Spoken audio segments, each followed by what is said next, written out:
അറിഞ്ഞില്ലേ നിങ്ങള്? ഓപ്പറേഷൻ സിന്ദൂറിനെ വിമർശിച്ച മലയാളി അറസ്റ്റ് ചെയ്യപ്പെട്ടു. ഇനി നീ എങ്ങാനും മാപ്പ് പറഞ്ഞ് തടി ഊരാൻ ശ്രമിച്ചിട്ടും റിയാസ് സലീം അടപടലം മൂഞ്ചിയ മട്ടാണ്. നിന്ന് മൂത്രമൊഴിക്കുന്ന രീതിയിലേക്ക്, പേടിച്ച് നിന്ന് മൂത്രമൊഴിക്കുന്ന രീതിയിലേക്ക് കാര്യങ്ങൾ പോയിരിക്കുന്നു. മൂത്രം പോയ ജട്ടിയും കഴുകി നേരെ ആശുപത്രിയിലേക്ക് പോയി. ശിവനേ, അതിലെ ഇന്ത്യക്കെതിരെ ശബ്ദിച്ചു. ആര് പറഞ്ഞു? ഞാൻ പറഞ്ഞു. നമ്മുടെ പാകിസ്ഥാനുമായിട്ട് നമ്മൾ നടത്തുന്ന ഓപ്പറേഷൻ സിന്ധു അതിനെതിരെ അയാൾ പ്രതികരിച്ചു.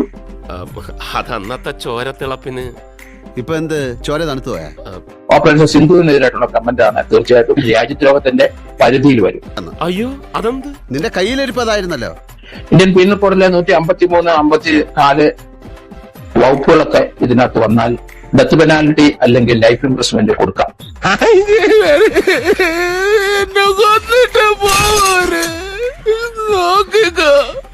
നിങ്ങൾക്ക് ഗുരു കൊണ്ട് പോകൂടാ. നമ്മൾ ഈ കേട്ടത് മലയാളിയായ ഒരാൾ നാഗ്പൂർ സെയിം, അതായത് റിയാസ് സലീം ചെയ്ത് അതുപോലത്തെ സെയിം തെറ്റ് ചെയ്തിട്ട് ശിക്ഷിക്കപ്പെട്ട ഒരാളാണ്. ഡെത്ത് പെനാൽറ്റി പോലും കിട്ടിയേക്കാം. ദമു എന്ത് പറ്റിയടാ? ചായ നെറുകന്തലേ കയറി ബ്ലോക്ക് ആയതാ. ആലോചിക്കുക, അതായത് അത്രയും ഹീനമായ ഒരു പ്രവൃത്തിയാണ് ഈ റിയാസ് സലീം ചെയ്തിരിക്കുന്നത്. അതിന്റെ ഒരു തീവ്രത ഈ അപരാധിമോ മനസ്സിലാക്കിയില്ല. ഞാനങ്ങനെ പറഞ്ഞിട്ടില്ല. മിലിറ്ററിയെ സകല ആളുകളും ഇന്ത്യൻ മിലിറ്ററിയെ അഭിനന്ദിച്ചുകൊണ്ടിരിക്കുന്ന സമയത്ത് ഞാൻ മിലിറ്ററിയെ അഭിനന്ദിക്കുന്നില്ല, അഭിനന്ദിക്കാൻ തക്കവണ്ണം ഒന്നും അതിൽ കാണുന്നില്ല, അഭിനന്ദിക്കാൻ എന്നെ കൊണ്ട് സാധിക്കില്ല. ഇതിൽ പരം എങ്ങനെയാണ് ഈ ഒരു സിറ്റുവേഷനിൽ ഒരു ഇന്ത്യൻ പൗരൻ ഇന്ത്യൻ മിലിറ്ററി അവഹേളിക്കും? ഞാൻ ഒരു കാര്യം ചോദിച്ചോട്ടെ, നീ പാകിസ്ഥാൻകാരനാണോ? അല്ല, ഒരു ഇന്ത്യക്കാരനോടുള്ള പെരുമാറ്റം കണ്ട് ചോദിച്ചതാ. ഇവന് മിനിമം 6 വർഷമെങ്കിലും ശിക്ഷ കൊടുക്കണം. അതിനുശേഷം ഈ അപരാധി മോനെ ഇന്ത്യൻ മിലിറ്ററിയിൽ കൊണ്ടുപോകണം. അവരുടെ തുണി ഇവനെ കൊണ്ട് കഴിപ്പിക്കണം.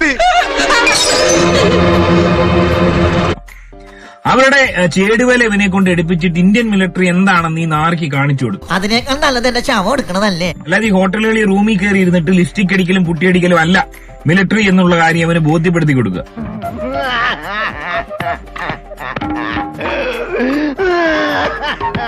അയ്യോ പാവം. പോട്ടെ 100% പണി കിട്ടുമെന്ന് ഉറപ്പായപ്പോ ഈ പരനാറി ഒരു പരിപാടിയോടെ ചെയ്തൊരു മാപ്പൂടങ്ങ് പറഞ്ഞ് താഴെ ജയ്ഹിന്ദു അങ്ങോട്ട് വെച്ച് ആലോചിച്ചൊക്കെ അവന്റെ കുബുത്തി.